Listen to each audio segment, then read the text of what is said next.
Meu nome é Eduarda, sou pernambucana, mestrando no PPGAU da UFBA desde 2021, sou pesquisadora do Laboratório Urbano, também na pesquisa arquivo e faço parte também do grupo LEU, na FRJ. É importante situar que essa pesquisa ela existe desde 2016 e uma série de pesquisadores já passaram por ela. Eu entrei na pesquisa arquivo em março de 2021 e no mesmo período que eu entrei na pesquisa, a pesquisa passou por uma renovação de membros onde, além de mim, mais 4 pessoas ingressaram na pesquisa arquivo, fazendo uma movimentação do arquivo a partir de outros referenciais. Eu quero falar aqui sobre o gesto de acessar esse arquivo, como também um relato, e desse arquivo que é tão denso quanto extenso, disponível em diversos formatos, linguagens e em lugares, tanto virtuais como físicos. Com essa missão, rapidamente eu recebi um link de Eliana, com uma prateleira virtual no Padlet, em ordem cronológica, feita por outro integrante do grupo, pouco depois da minha entrada, em janeiro de 2022. E nessa prateleira dispunha de fragmentos de arquivos nos mais diferentes formatos, de vídeos, textos, seminários, livros, fotos, montagens, produzidas em diferentes anos por diferentes pesquisadores. Tudo ali, acessível em uma única tela, com uma pequena coleção. Eu vou trazer novamente a figura do colecionador, que ela é muito cara para a pesquisa e se encontra sempre muito presente na forma como o grupo trabalha. E aí eu trago uma citação de Benjamin que fala que o verdadeiro colecionador torna cada uma das coisas uma enciclopédia de toda a ciência de sua época, da passagem da indústria do proprietário do qual provém. E a partir daí, a gente já pode começar a pensar nessa forma de arquivamento dessa prateleira que surgiu em um período pandêmico, depois da entrada na pesquisa de vários novos membros, como também uma forma de facilitar o acesso desse acervo, que nesse período a gente sentia, como a Helena falou, que estava tão disperso em YouTube, site e várias outras plataformas diferentes, e essa prateleira ela conseguiu facilitar. E é a prateleira que carregava em si também esse tempo pandêmico e o tempo de todos os fragmentos. Nessa prateleira virtual também se encontravam as atas das reuniões do grupo que aconteceram em 2019, que foi quando a pesquisa arquivo se debruçou sobre alguns textos que refletiam sobre esse processo de arquivamento, como Jana e Lucas já comentaram. E aí eu vou trazer uma citação de um dos textos que foi estudado no tempo para a gente poder pensar sobre esse arquivo que a gente está acessando. Meu Zé Padilha fala que o arquivo ele é o índice de um pensamento em construção, sempre sujeito a armazenamentos e experimentações, rascunhos, esboços, constelações, mapas, maquetes, diários, coleções. Também inclui percepções e sensibilidades, lembranças e esquecimentos, sejam individuais ou coletivas, constituindo-se como um arsenal movente, inextenso e incorpóreo, opera por fragmentos, regiões e níveis, permite reconhecer jogos e ressaltar arestas.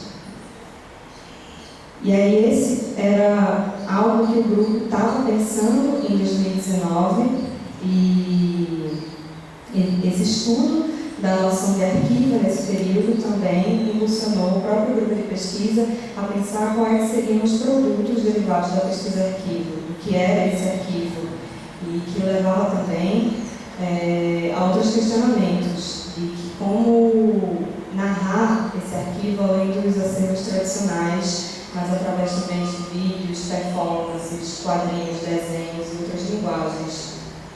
E a gente está aqui apresentando algo que posso dizer que é um resultado possível, como a gente falou, uma dobra em vídeos, falas, numa mesa, que se a gente pensar nesse caráter do tempo, que ele está sempre entranhado dentro do do arquivo, que logo também essa mesa vai ser, de certa forma, arquivo também. E aí, pelo esforço autorreflexível que está na pesquisa Arquivo Existe, sempre vai ser um processo em construção.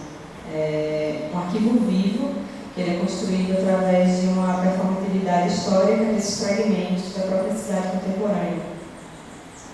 E aí, encontrar novas formas de arquivamento que rompem com os tempos e linguagens tradicionais é uma das tarefas da pesquisa, que nos permite, dentro da própria pesquisa, tensionar sua própria linearidade histórica das cidades. Para isso, a pesquisa arquivo vem utilizando da montagem como metodologia e procedimento formal de aproximação desses fragmentos, abrindo espaço para um processo de mistura temporal, mas também de narrativas e narradores, tempos e narrações. Essa é uma citação da professora Paula. Anacronias e polifonias que fazem aparecer histórias que elas ficam escondidas nesse espaço entre os fragmentos de arquivo. Não apenas só no arquivo, mas também no que está escondido entre esses arquivos. E aí, com isso dado, como acessar e como representar e narrar esse arquivo que é tão subjetivo, e por isso também escolher o que é que deixar para trás é uma outra questão que emerge constantemente dentro da pesquisa. E aí, como pesquisadores, fazemos um esforço narrativo dentro da pesquisa de que existem esses marcadores e conceitos que marcam a história do grupo, do laboratório, e que eles também se repetem, mas que eles não se repetem de forma linear nem igual, pois cada fragmento de arquivo contém em si uma dimensão temporal que é atualizada no momento de ser visto pelo pesquisador. Assim, a produção da pesquisa arquivo pode gerar novas construções de pensamento que problematizam o campo disciplinar do urbanismo. E é compreender esses marcadores como discontinuidades e as relações interativas que se estabelecem entre o presente e o passado quando você acessa o arquivo, são concebidas de tal modo que o presente ele aprende com o passado, mas o passado também aprende com o presente. O trabalho de leitura do arquivo é um esforço de, como falou Jana em uma das atas, olhar e discernir o lugar onde a imagem arde. Um trabalho quase artesanal de escovar a história a contrapelo, como falou Benjamin. Dessa forma, então, constituir arquivo dentro do laboratório é um trabalho de desfragmentar tempos e agrupar outros. Um exercício também de fabulação da própria memória que não se fecha em si. Encontra sempre inacabado e em continuidade, constantemente atravessando seus próprios tempos.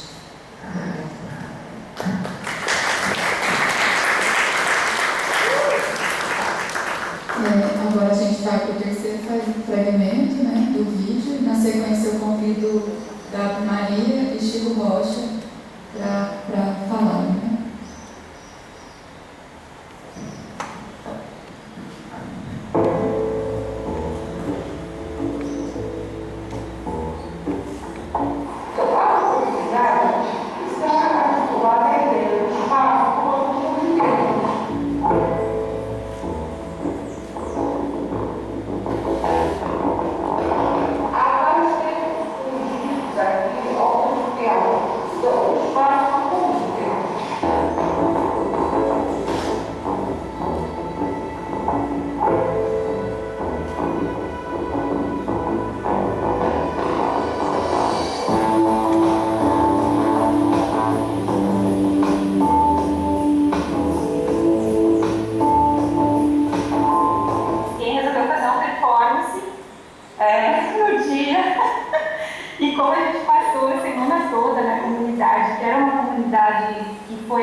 E meio que a história de fundação da comunidade ela tinha a ver com as fontes de água. E algumas delas, o pessoal da comunidade ainda mantinha como fonte de água. Tinha um chuveiro, que todo mundo tomava banho lá, era um chuveiro coletivo, que era super legal, a gente tomava banho também. Então, assim, a semana toda teve muito a ver com água, assim. Essas águas no lugar. Aí o menino pegou e fez uma performance que era ele com um balde de água na cabeça, uma lata de água na cabeça, e ele ia andando entre as cadeiras do auditório, e esse balde obviamente, porque ele andava meio cambaleando, assim, que era como a gente andava lá, porque era uma ladeira, tudo era ladeira, a gente andava sempre meio caindo, eu acho que caí de bunda mais uma vez, porque era um terreno, né, terreno de ladeira, assim, e várias regiões não eram asfaltadas e nem tinham pedra, então era uma ladeira molhada muitas vezes. E aí ele fez essa caminhada no auditório e molhou algumas pessoas com essa água do balde. São em torno de uma presença de metodologias a partir do corpo, né, do entendimento desse corpo que pratica a cidade, desse corpo que é pesquisador também desse processo de práticas urbanas e buscando isso para poder entender essa cidade, eu acho que foi essa comunhão de pessoas ali naquele momento. Acho que no primeiro momento, para poder fazer o enfrentamento, né, era uma briga mesmo do diagnóstico e depois veio o entendimento de que são diferenças, né? Não é o diagnóstico de concreto, mas ele não dá conta, né? Então a gente precisa de ferramentas diferentes de apreensão da cidade para poder dar conta de coisas que o diagnóstico não dá, a macropolítica não dá conta. E muitas vezes a macropolítica ela precisa de um instrumento para falar para ela não entrar. E a apreensão faz isso. Chega aqui, o hegemônico, se vocês fizerem muito forte, acaba com essa vida. Né? Aquela relação que você iluminar o vagalume. Não existe mais vagalume se tem falta de luz. Porque a espetacularização faz uma crítica aparentemente temática, né? Então, é muito importante porque você desmonta os processos de urbanização, de institucionalização dos espaços, dos conhecimentos, das críticas, né? Mas também você deixa de ver o que, no caso da urbanismo, não vai fazer. O que vocês estão fazendo aqui de espetáculo? Essa é uma questão que eu acho que um certo vídeo, mas o setor nos ajuda. Experiência que você está falando na cidade tem a ver com isso, com algo que não é da ordem do experimento, mas da ordem do vivido, vamos chamar. O vivido, o conceito que dá essa expressão vivido. Eu acho que esse é o gancho da experiência para a narrativa. Eu acho que tem a ver com a montagem. Eu acho que sim, que a tríade, corpo, experiência e narrativa é uma forma de se dizer telegráfica de falar do trabalho do público, e acho que a gente foi se distanciando do experimento da rua. A própria ideia de narração, a gente trabalhou muito com a narração, acho que foi muito nesse sentido também. Como narrar esse experimento? Para a gente é importantíssimo narrar a experiência, porque a experiência ela fica no registro pessoal, íntimo, não interessa, né? Não interessa no nosso caso, né? O que interessa é que ela possa ser transmitida, ela possa ser narrada, que ela possa ser compartilhada. Né? Então, acho que isso que é muito importante. Né?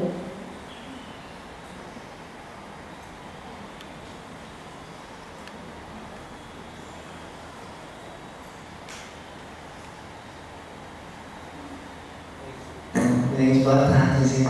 Meu nome é Gabi, sou mestranda do PPGAL, também integro o Laboratório Urbano, pesquisa de arquivo, que eu entrei na pesquisa de arquivo também no ano passado, apesar de tudo que aconteceu no ano passado ser um pouco vago, assim, na minha cabeça, mas por isso o que eu quero compartilhar aqui está mais relacionado também a esse processo de entrevistas e de pensar um arquivo a partir de das experiências narradas pelas pessoas que compuseram o laboratório urbano, que compõem ainda o laboratório urbano, e do que, dessa pergunta que sempre fica, do que é um arquivo para a gente, esse arquivo que é sempre envolvente, e que eu acho que tem bastante a ver também com pensar o corpo como arquivo. E aí eu escrevi aqui e vou acompanhar na leitura. Nesse processo de entrevistas realizado ao longo desse ano, olhamos para o corpo como olhamos para o arquivo. Compreendemos primeiro o corpo como lugar de inscrição da memória, onde se registra a experiência. Um portal que simultaneamente escreve, interpreta, significa e é significado, sendo projetado como continente e conteúdo, local, ambiente e veículo da memória, como dito por Leda Maria Martins. E dessa forma, entendemos o corpo como suporte de um repertório de experiências de diferentes espaços e tempos. O corpo como arquivo, e nesse caso, o corpo marcado por um repertório da experiência do laboratório urbano. Buscamos ouvir aquilo que escapa dos registros arquivados em suportes materiais ou das mídias congeladas em nuvens ou HDs. Buscamos pelos resquícios daquilo que sabemos que muitas vezes escapa e se ausenta desses suportes, a experiência. São lembranças flutuantes, muitas vezes distantes e vagas, outras mais próximas e aproximadas, quase palpáveis, tornadas presentes quando corporificadas, trazidas em narrativas pelas vozes de corpos que compuseram os 20 anos do laboratório. Nos aproximamos de cada corpo como quem adentra um arquivo, acessando memórias que aparecem como reminiscências e organizadas quando narradas. Cada corpo compõe um arquivo. Cada corpo organiza de forma diferente os acontecimentos, eventos, debates e os temas que envolvem o laboratório. O arquivo corporificado é também um arquivo de afetos, composto por diferentes gestos.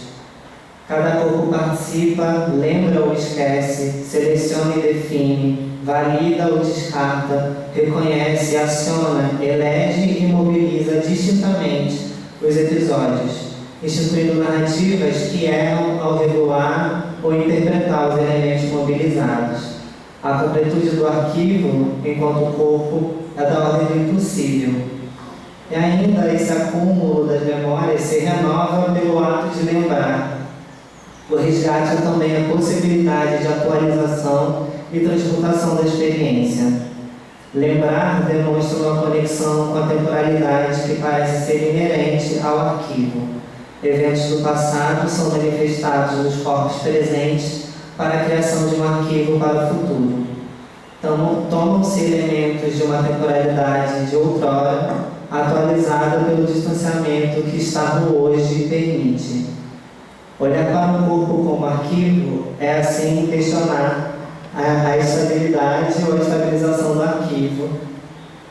E da maneira como compreendemos, o arquivo é performativo, para utilizar um termo de Austin. Para quem dizer é fazer. Então, a possibilidade de atualização da experiência está no ato, e neste caso, no ato de narrar. As experiências são postas em relação às narrativas, e cada narrativa monta e remonta a experiência pela articulação do seu repertório. Operando por fragmentos, os vestígios escritos são incorporados, isto é, trazidos ao corpo para a produção de um sentido, e na produção de sentido se produz o arquivo. As narrativas encontram suas formas de fazer montagem. Na narração, o arquivo corporificado é montado e compartilhado. O corpo arquivo dá lugar a uma produção de sentido não enrijecida e instável. E o arquivo, dessa forma, é movente e movediço, instável e transitório, pela própria condição mutável e mutante do corpo, que não se estabiliza. E aí, nesse gesto de fazer as entrevistas, né, e trazer essas vozes corporificadas dessas pessoas que integraram o grupo, experimentamos o arquivamento do transitório da experiência, feita na relação dos corpos e suas frequentações nos diferentes tempos do laboratório. E arquivar o transitório parece um paradoxo para a compreensão hegemônica de arquivo, que requer certa estabilidade no espaço e no tempo. Nesse movimento de desestabilização, nós não buscamos nem encontramos uma verdade, mas esbarramos constantemente no dissenso e nos deparamos com diferentes sentidos que compreendem também distintos métodos e práticas.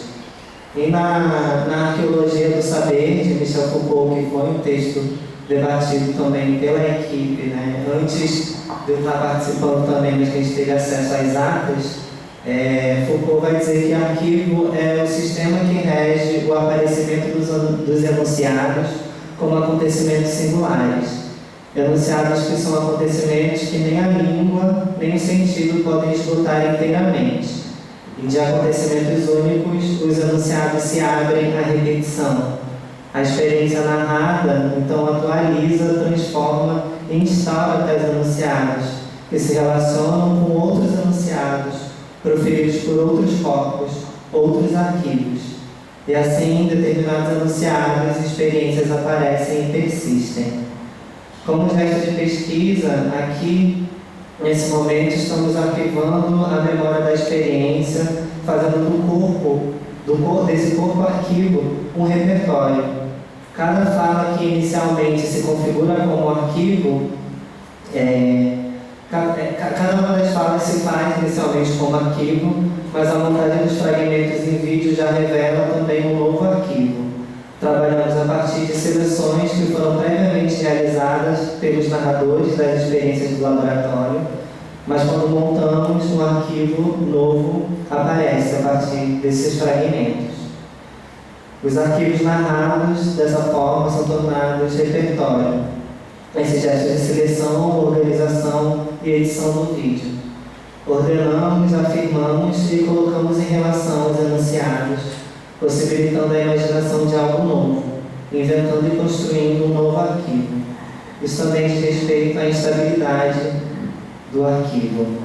O arquivo se desfaz de sua posição e torna-se repertório de memórias para se fazer material para a construção e montagem de um novo arquivo que estamos compartilhando aqui nessa mesa. É isso, obrigada.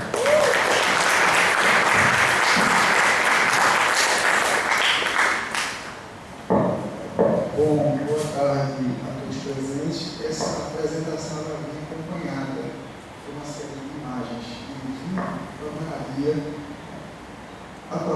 mais audível aos olhos, mais legível aos ouvidos. Mas, enfim, por causa desses desacertos das nuvens, há uma teimosia de cobrar 4 horas para baixar um PowerPoint. Então eu vou aqui só na narração e a gente vai tentando entender. Hoje também é um dia de celebração, e aí eu não podia deixar de mencionar todos aqueles que fizeram, que fazem, e já com saudade do futuro, que farão parte desse enorme esforço na investigação, entre outras, sobre a relação do corpo e do espaço na arquitetura e no urbanismo. Essa relação que, em maior ou menor grau, pontua os interesses de todos nós aqui presentes, e que, a mim, toma relevância na trilha de corpo, rito e espaço praticado, e que encontra o seu paralelo no corpo, o arquivo e o sensível, que identifiquei na pesquisa coletiva Arquivos, a partir dos relatos de egressos e parceiros do grupo. Percebi em ambas as tríades o interesse dos modos de ativação de corpos, e nessa provocação a partir ou sob a forma de ritos autóctones ou, quiçá, nas metodologias de apreensão da cidade, sempre com o propósito de mobilizar esse corpo para o estado de prontidão, para a ação, ou como queiram, para a rebelião, tão necessária nesses tempos atuais. Essas observações ainda, que eu faço aqui, ainda em desenvolvimento, se ancoram em conceitos de autores comprometidos em falar por e com aqueles que estão à margem, os que povoam esses campos da subhumanidade como nos diz Krenak. Autores como Foucault, Deleuze, Guattari, Sertor, Schopenhauer, Mundukuru e todos os nossos companheiros e tutores, entre elas, né, a professora Margareth, a professora Paola. O corpo, aqui nessa fala, não está associado ao conceito de fisiologia ou de anatomia. Não obstante, há uma certa filiação com a ideia de organismo, um organismo que possui tecnologias sensoriais sensitivas, possuidoras de mecanismos perceptivos, proativos e reativos aos estímulos contidas em vigarelo. Porém, o corpo do qual falamos é um corpo revestido de cultura, não um corpo dado, mas um corpo em construção, como nos diz a professora Margareth Pereira. Ou ainda, como nas recentes falas da Paola e da Fabiana Dutra, não um corpo que troca de roupagens de cultura, como uma vestimenta descartável, mas um corpo que é a própria cultura.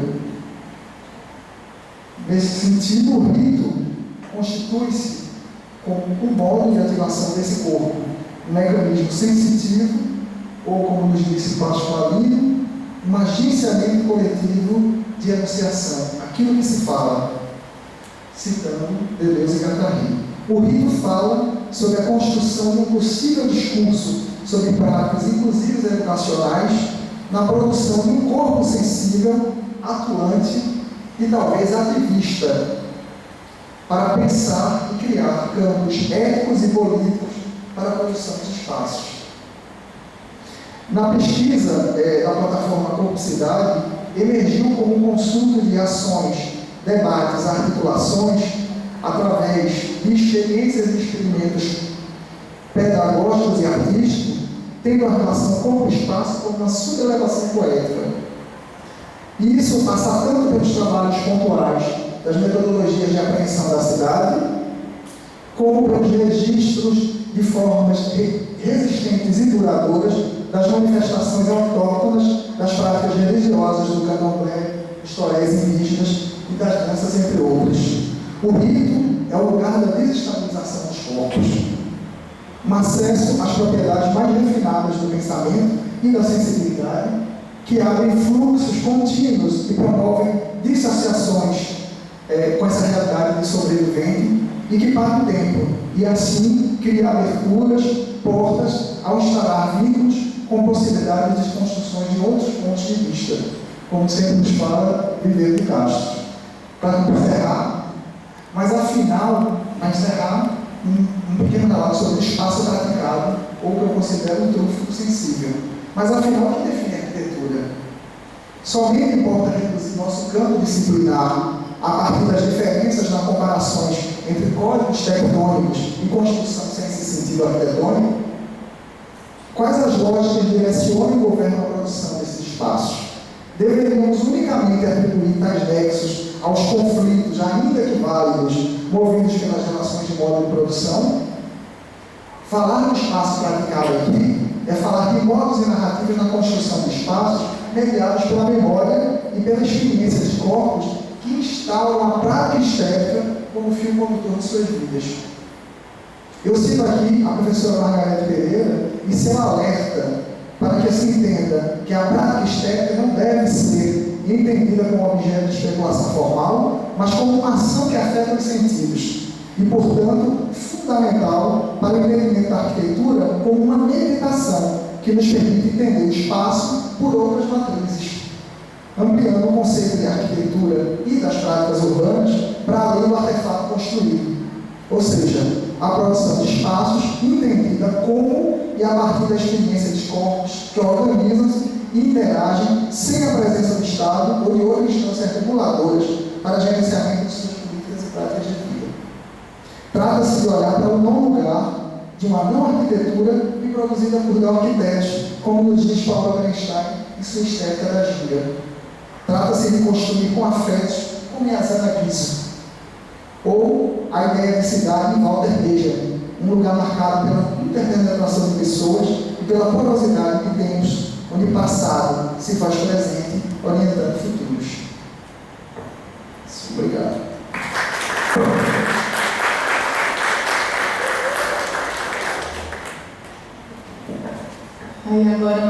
para o encerramento, né? O último fragmento de vídeo.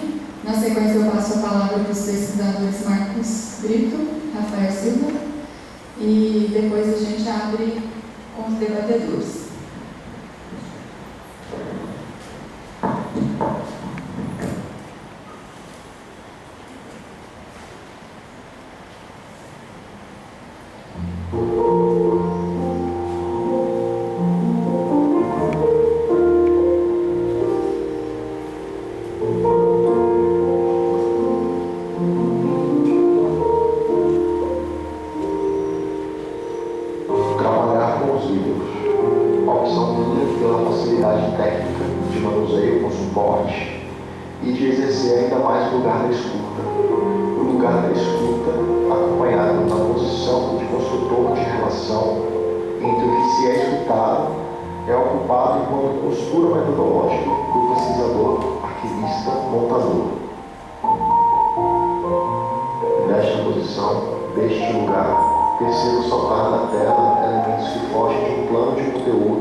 Permitir também a escuta e desses fios soltos aparecerem, né? Que às vezes uma escrita ou um documento, um artigo não é capaz, né? Essas associações de livros, essas movimentações da memória, essas encenações são muito interessantes de ver como elas aparecem.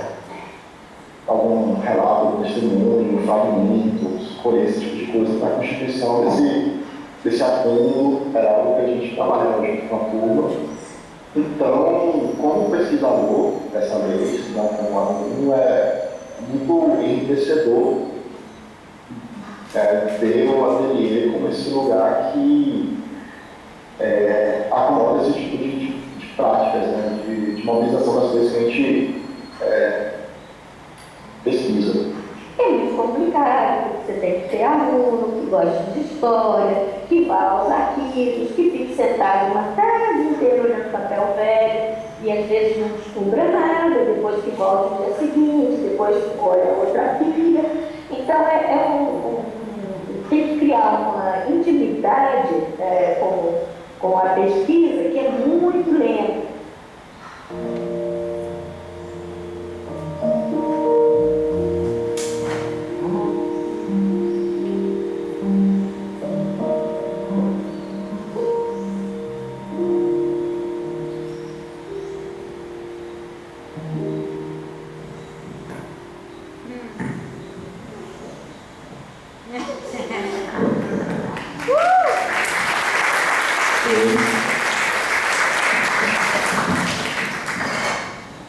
Boa tarde. Eu sou Rafael Silva.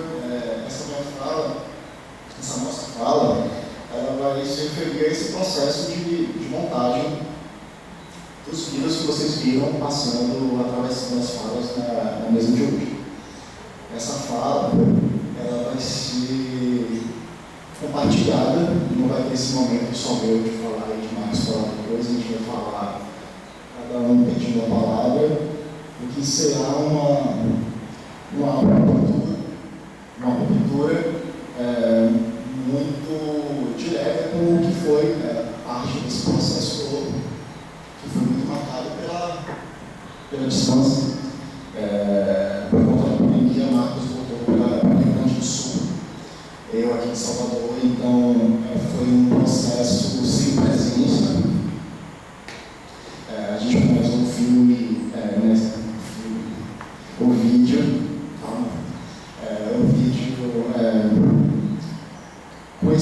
algo virtual, quase como um jogo. É uma fala trocando áudios pelo WhatsApp, eu gostaria que publicamos. Um fala, o outro escuta, e a fala do outro vai estabilizando a fala anterior, e o processo foi caminhando nesses termos. Só para complementar, o que a gente fez foi muito por áudios no WhatsApp, né? E áudios de 12 minutos falando sobre um trecho do vídeo da entrevista no ponto tal. E existe uma construção que foi muito pelo desentendimento que a gente teve, porque um pensava uma coisa sobre um trecho, e aí o outro ouvia, e o trecho pensava outra coisa, e isso se transformava em uma terceira coisa. Então é aquela ideia do 1 mais 1 é 2, né? Tudo bem, 1 mais 1 é 2, mas o que é esse 2? Ela é a função do 1, eles se misturam, eles continuam sendo duas coisas que juntaram. O que aconteceu com esse antes, que agora se tornou um 2, não é mais um e nem o outro? E isso ocorreu frequentemente em quase todo o tempo da entrevista. Isso dá vontade. A gente fez então esse exercício de olhar para esse arquivo que a gente vem construindo de entrevistas ao longo do ano passado, desse ano também. E o que a gente fez foi, enfim, a gente não tinha a pretensão de chegar ao documento, ao documentário. A gente quis produzir, como a Fabiana falou, uma síntese transitória desse processo, que é um processo que, inclusive, continua. A gente ainda tem que escutar outros pesquisadores que acho que são importantes para falar sobre o laboratório. E é muito curioso fazer esse exercício de falar aqui sobre um processo que ainda está acontecendo, porque a gente imaginou muita coisa, a gente imaginou esses vídeos passando, antecedendo algumas falas que a gente não conhecia, e agora, pela primeira vez, a gente está vendo de fato a cena completa, e está aqui construindo agora outros entendimentos, outros nexos a partir do que está sendo. Então, só para ressaltar que essa fala ela não está nem um pouco estabilizada, justamente para falar desse processo. Estamos ainda desbaratinados com o que está sendo.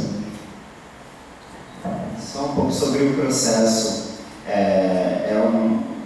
Uma sequência de entrevistas que a gente fez com os membros do laboratório, como a Jana explicou bem no início, e o Rafa agora. A gente entrevistou 19 pessoas nesse tempo, e até agora 131 ficaram de fora. Então são 153 pessoas que passaram por esses 20 anos, contando professores, doutorandos, mestrandos, egressos. É gente pra caramba. Claro que a gente não vai entrevistar todo mundo, mas só essas 19 pessoas já renderam 35 horas de entrevista. E a gente trabalhou em cima desse material para fazer essas montagens. E parte de se deparar com 35 horas de entrevista é que tu não dá conta de tudo.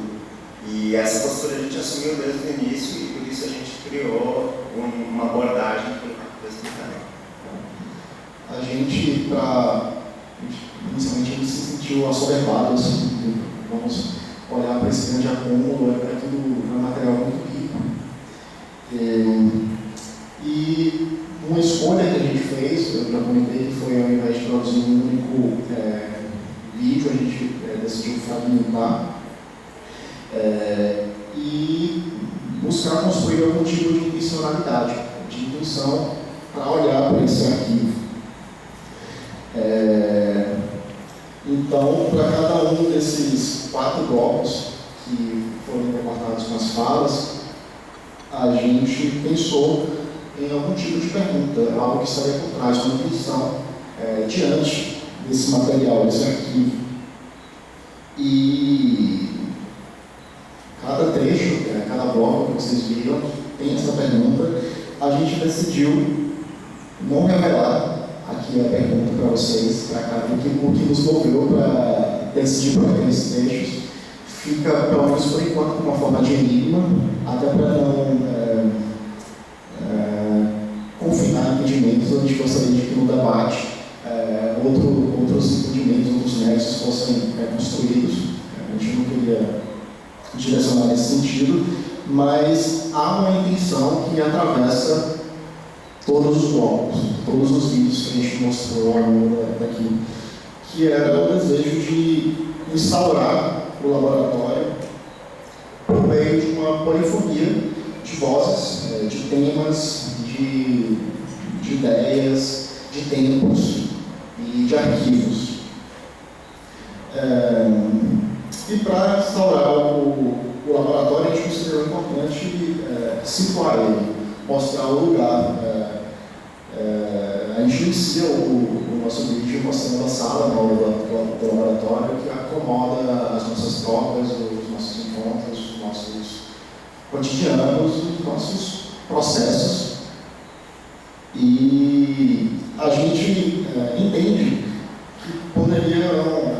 que podem ser feitas várias perguntas diante desse arquivo de entrevistas. E a gente poderia acessar ele com as mais diversas intenções e dizer que a gente chegou numa configuração, e que essa configuração é apenas uma das muitas que poderíamos chegar. E certamente outro pesquisador, com as mesmas perguntas que as nossas, chegaria a um resultado diferente. E até nós mesmos, se estivéssemos em algum ponto diferente desse processo, configuraríamos outro resultado, até mesmo agora, após conhecer as falas dos nossos colegas de pesquisa, poderíamos ter selecionado outros trechos.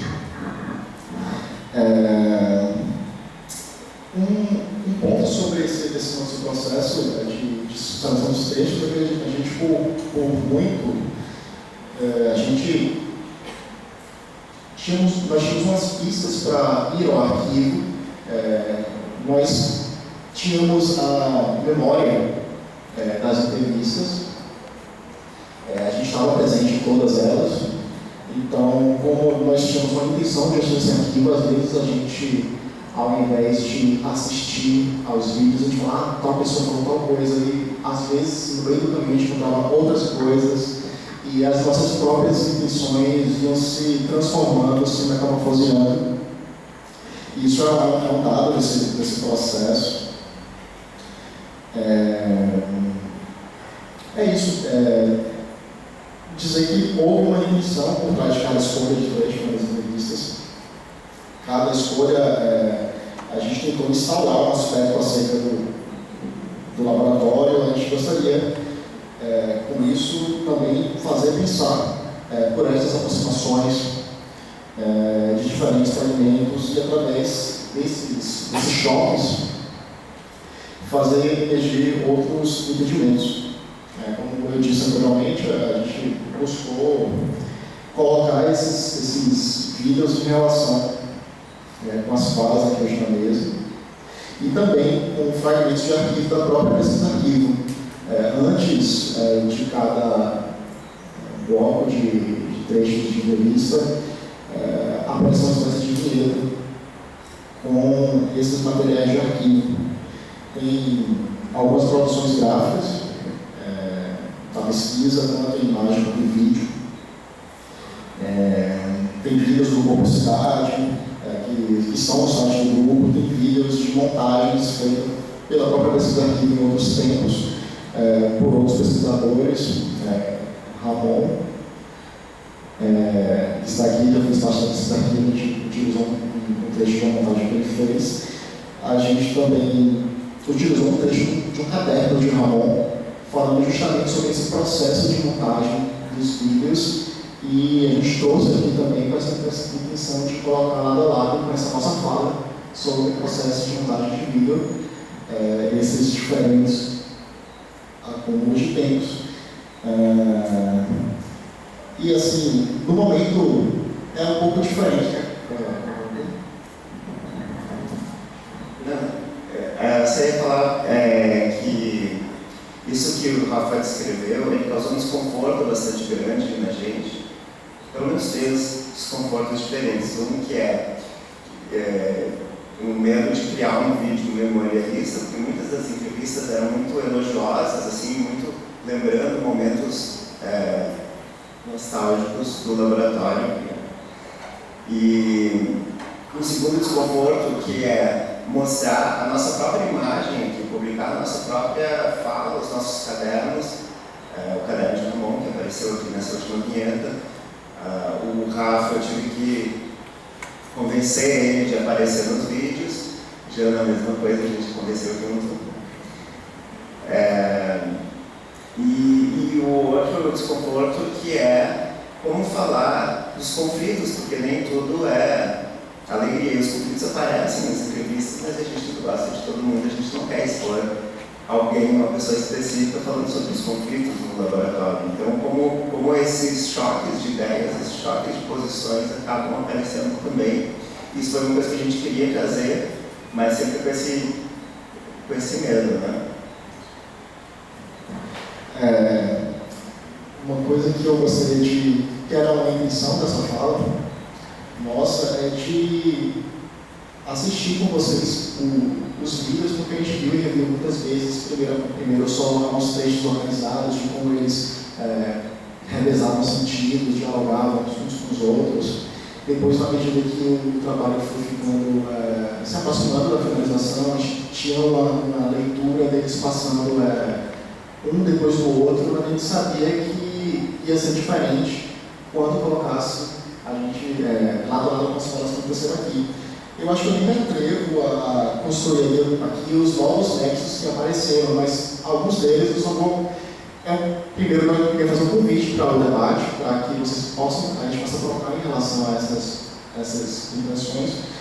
Mas eu me dei conta, por exemplo, quando aparece Ana Clara Torres Ribeiro falando sobre os acúmulos de tempo, sobre a velocidade, e de logo em seguida apareceu uma cena que ocorreu nesse mesmo auditório em outro tempo, e a gente está aqui nesse auditório também assistindo, e me caiu uma ficha sobre esses acúmulos de tempo.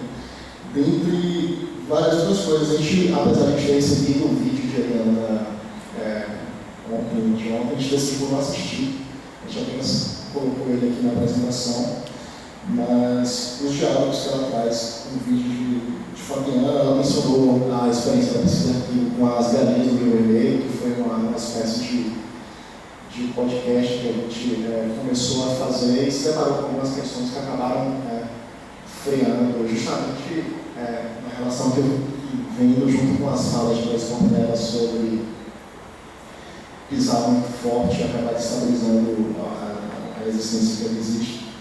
Enfim, muita coisa aconteceu nesse exato momento, que eles estão estabilizados, que eles estão em processo. E curioso pelo debate, pelo tipo de efeito que a mesa, os vídeos e as mesas em relação aos vídeos causaram em vocês. É isso, gente. Obrigado.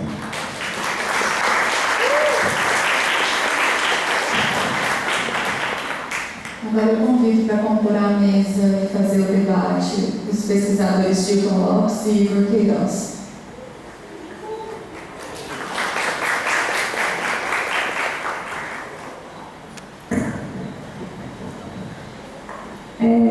Gente, só para falar uma coisa aqui sobre esse processo do vídeo, que talvez fique confusa, porque realmente a gente só o critério que a gente tem usado para chamar as pessoas para entrevista, né? Porque são realmente muitos membros do grupo que a gente teria para entrevistar ainda, né? E alguns a gente quer entrevistar ainda, mas a gente está usando como critério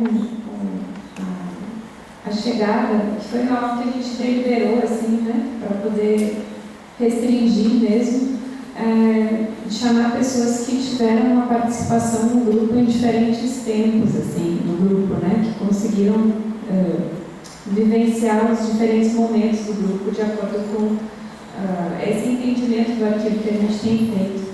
Então é isso, ainda está em construção, mas esse é o critério que a gente tem utilizado até agora.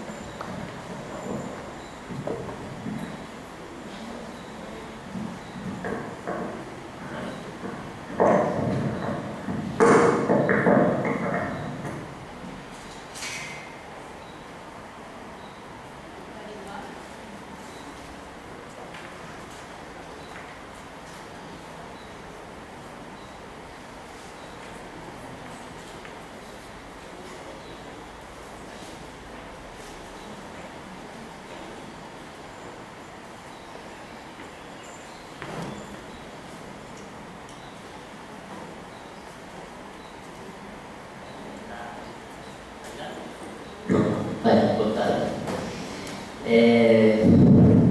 Primeiro que a gente está lascado, né, de comentar uma mesa com 8 pessoas. E